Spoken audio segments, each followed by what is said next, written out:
دنیا میں ذات محمد نہ ہوتی، خیالوں کی رنگین جنت نہ ہوتی، ستاروں کے دلکش فسانے نہ ہوتے، پہاڑوں کی نازک حقیقت نہ ہوتی، جبینوں پہ نور مسرر نہ کھلتا، کھٹاؤں کی آمن کو سامن ترستے، فضاؤں میں بہتی بغاوت نہ ہوتی، پھولوں کا رنگ یہ پھیکا سا رہتا، وہ اللہ کسی کی شفاعت نہ ہوتی اگر دنیا میں ذات محمد نہ.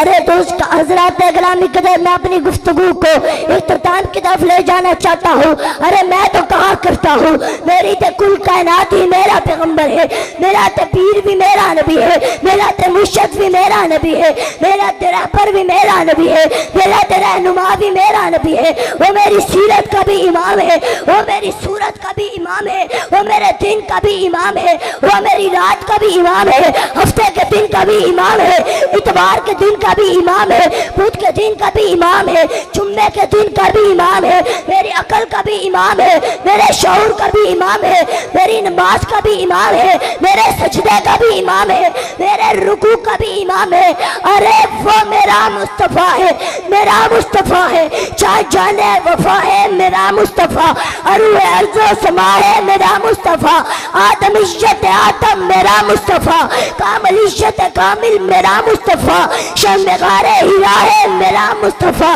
وہ جو لکھا ہوا ہے یہ قرآن میں، نہ تخیل تصور نہ دیوان میں، آگمان و براہیم و عمران سے ان اللہ اصطفیٰ ہے میرا مصطفیٰ. شیشے کی علمتیں ساری اپنی جگہ، آگے دیکھو حکایت میرا مصطفیٰ، نوریوں سے نہیں ناریوں سے نہیں، ان کسی اور رنگت میرا مصطفیٰ. پڑھ کے قرآن کی آیتیں دیکھ لو، ہے بشر کی وہ صورت میرا مصطفیٰ، انبیاء کی وزیجت میرا مصطفیٰ، تاجدار شریعت میرا مصطفیٰ، وہ رحمت رحمت میرا مصطفیٰ، وہ ہے برکت برکت میرا مصطفیٰ، جن کا روزہ ہے جنت میرا مصطفیٰ، جن سکتا نہیں کوئی صدیق سے دے گیا ہے خلافت میرا مصطفیٰ.